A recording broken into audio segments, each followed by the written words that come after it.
ఈ పేపర్ గురించి చెప్తాను చూడండి. కుప్పకల్ గ్రామంలోని తిమ్మప్ప స్వామి దేవాలయానికి సంబంధించి దాదాపు 40 గోవుల్ని ఎమ్మెల్యే సాయి ప్రసాద్ రెడ్డి అనేటువంటి పూజారి చివరి కళ్ళేవరాలకు అమ్ముకున్న మాట వాస్తవం కాదా? ఆ అనుచరుడు ఒక్కడే ఓట్లేస్తే గెలిచాడా? గ్రామంలో ఉన్న వైఎస్ఆర్సీ కార్యకర్తలు ప్రజలు ఓట్లేస్తే గెలిచారా సాయి ప్రసాద్ రెడ్డి అని ప్రజలు సూటిగా అడుగుతా ఉన్నారు. ఈ పేపర్ లో చెప్తా, ఇది అయిపోయి చెప్తా. దీంట్లోంచి ఈ 40 ఆవులు నమ్మితే ఈ 40 ఆవులు నమ్మితే 10 లక్షల రూపాయలు వచ్చినాయంట. 10 లక్షల రూపాయలు వస్తే ఆయన వచ్చి చెప్పినాడంట, ఆ గ్రామ పూజారి వచ్చి వైఎస్ఆర్సీపీ నాయకుడు చెప్పాడంట, 2 లక్షల రూపాయలు తీసుకొచ్చి ఎమ్మెల్యే దగ్గర పెట్టినాను, మిగతా డబ్బులు ఏడున్నాయో తెలియదని ఎంతమంది అడిగినా పట్టించుకోవట్లేదంట.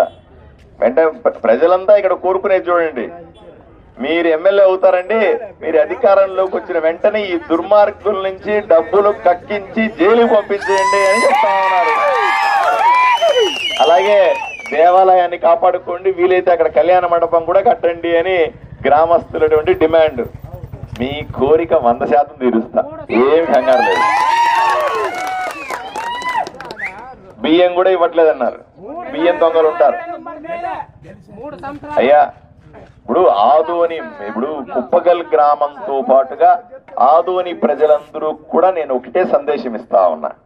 సాయి ప్రసాద్ రెడ్డి ఎమ్మెల్యేగా 10 సంవత్సరాలుండి ఆయన అనుచరులంతా కూడా ముఠాలాగా ఏర్పడి ఇట్లాంటి పనులు మీ ఊర్లోనే కాదు అన్ని ఊర్లలో చాలా దొంగ పనులు చేసినాడు, చాలా దరిద్రమైన పనులు చేసినాడు, చెప్పుకోలేని పనులు చేసినాడు. కొంతమంది పేపర్లు రాసిస్తున్నారు, కొంతమంది రాయలేకపోతున్నారు, కొంతమంది సీక్రెట్ గా వచ్చి నాకు పేపర్లు ఇస్తా ఉన్నారు, మా నాయకులకి అందరికీ ఇస్తా ఉన్నారు.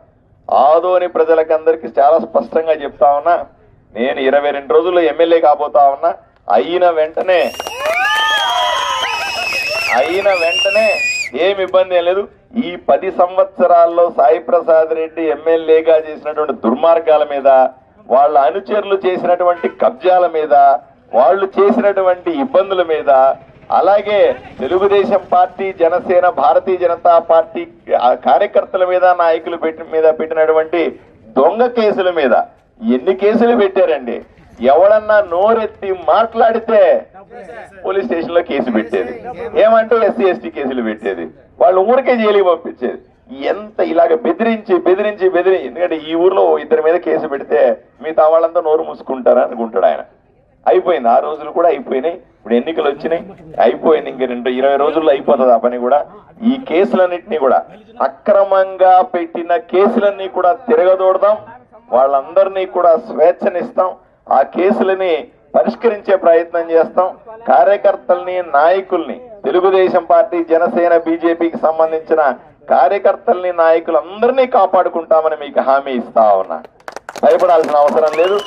వాళ్ళు చేసిన సాయి ప్రసాద్ రెడ్డి గారు వాళ్ళ అనుచరులు చేసినటువంటి అక్రమాల మీద పూర్తి స్థాయి విచారణ చేస్తాం.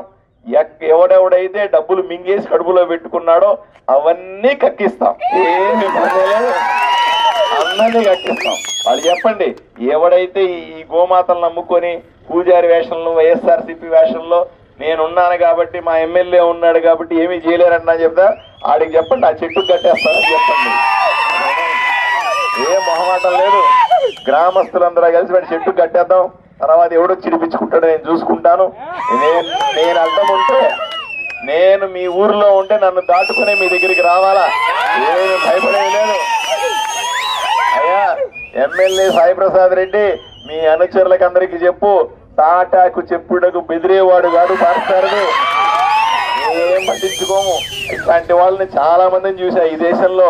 నేను భారతీయ జనతా పార్టీలో జాతీయ కార్యదర్శిగా రక్షణ రంగానికి సంబంధించిన ఒక ప్రముఖమైన సంస్థలో డైరెక్టర్ గా నరేంద్ర మోదీ గారిని నియమించిన తర్వాత దేశవ్యాప్తంగా ఎన్నో రాష్ట్రాల్లో రాజకీయాలు చేశాను, ఎంతో మంది రౌడీలు చూశాను, ఎంతో మంది పెద్ద పెద్ద గూండాలు చూసినావు. నువ్వెంత ఇంత పుల్లు ఉన్నాయి, నిన్ను అట్లా తీసి పడేయడం పెద్ద కష్టమైన పనేం కాదు. తోక జాడించద్దు, ప్రజల జోలికి రావద్దు, ఇంకా ఆపే నీ అక్రమాలు గాని, అన్యాయాలు గాని, కబ్జాలు గాని, గూండాగిరి గాని, బెదిరించడం గాని, పోలీస్ కేసులు గాని ఇంకా ఆపేయాలని సాయి ప్రసాద్ రెడ్డికి వాళ్ళ అనుచరులకి హెచ్చరిస్తా ఉన్నా. అందరూ కూడా నేను ఇన్ని పనులు చేసి పెడతా, నేను ఆ రాక్షసుడితో పోట్లాడతా, నాకు ఇబ్బంది ఏం లేదు. కానీ మీరు చేయాల్సింది మాత్రం ఒకటి ఉంది, 2 చేతులు ఎత్తి నన్ను ఆశీర్వదించండి. 2 చేతులు ఎత్తి నన్ను ఆశీర్వదించండి, నాకు ఓటేయండి. మీ పనులని నేను చేసి పెడతా. మీ ఇంట్లో డబ్బులు అడగట్లా, మీ ఆస్తిలో వాటాలు అడగట్లా, నా కోసం ఇది అనట్లా, నా వెనకాల నిలబడి ఫైటింగ్ చేయమనట్లా, ఏం అడగట్లా. మిమ్మల్ని అడుగుతుంది ఒకటే, మీరు మీ కుటుంబ సభ్యులు, అక్కలు, చెల్లెళ్ళు, అన్నలు అందరూ కూడా ఈ గ్రామంలో 2 చేతులు ఎత్తి నన్ను ఆశీర్వదించండి. నాకు కమలం గుర్తు మీద ఓటేయండి. మీకు అలవాటు అయి ఉంటది, ఇప్పటికే సైకిల్ గుర్తుకు ఓటేసే అలవాటు ఉంది. కానీ నా గుర్తు ఏ గుర్తు? ఏం గుర్తు అక్క? ఏం గుర్తు అక్క? అమ్మా ఏం గుర్తు? కమలం గుర్తు కనపడితే దబదబా గుద్దేయండి. మిగతావన్నీ నేను చూసుకుంటానని మీకు హామీ ఇస్తా. ఎండలో నిలబెట్టినందుకు నన్ను క్షమించాలి, ఇబ్బంది పడద్దండి. నేను తొందరగా ముగిస్తాను. నేను చెప్పాలంటే ఇంక చాలా చిట్టా ఉంది చెప్పడానికి. నేను రోజు ఏ గ్రామానికి పోయినా పోయే గ్రామం మీద పూర్తిగా చదువుకొని అక్కడ ఎవరెవరు ఎంత డబ్బులు ఖర్చు పెట్టినారు, ఏం చేశారు, అక్కడున్న సమస్యలు ఏంటి, ఈ ఎమ్మెల్యే సాయి ప్రసాద్ రెడ్డి చేస్తున్న దుర్మార్గాలన్నీ బుక్కులో రాసుకుంటా ఉన్నా గ్రామాలు. ఇవన్నీ తీరుస్తా. ఇవన్నీ చెప్పడానికి చాలా టైం పడుతుంది మీకు అందరికి కూడాను. ఏం ఇబ్బంది లేదు. మిమ్మల్ని ఎండలో నిలబెడతా ఉన్నాను, ఏమనుకోవద్దండి. తప్పనిసరిగా మీరు ఎలక్షన్ లో ఇక్కడ మెజారిటీ తెస్తారా?